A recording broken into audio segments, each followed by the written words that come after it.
ছেলের বিয়ে হয়ে গেলেই নাকি ছেলে আর নিজের থাকে না, বউয়ের হয়ে যায়। আর মেয়ের বিয়ে হয়ে গেলেও মেয়ে কখনো পর হয় না।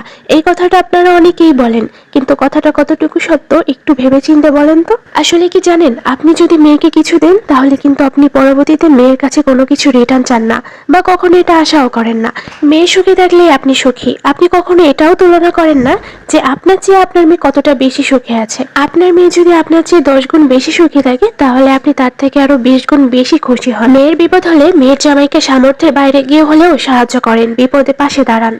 অথচ ছেলের পেছনে যত খরচ করেন আর ভাবেন একটা সময় ছেলে এর বিনিময়ে হয়তো কিছু দেবে। অনেক সময় দাবিও করেন, আবার মনেও করিয়ে দেন যে তোর পিছনে এত খরচ করেছি। ছেলের বউ কতটা ভালো আছে, সুখে আছে, এটা আপনি নিজের অবস্থার সাথে তুলনা করেন। ছেলের জন্য মনে মনে এমন ধারণা হয় যে বিয়ে করেছিস তুই, তোর সমস্যা তোরই, আমরা তোকে কোনো সাহায্য করতে পারবো না। ছেলের বিপদে ছেলেকে সাহায্য করেন না, আবার ছেলে সুখী হলে তার ভাগ চান। আচ্ছা বলেন তো, মেয়ের জামাইকে যতটা সম্মান ভালোবাসা দেয়, ছেলের বউকে কি আদেও অতটা সম্মান ভালোবাসা দেয়?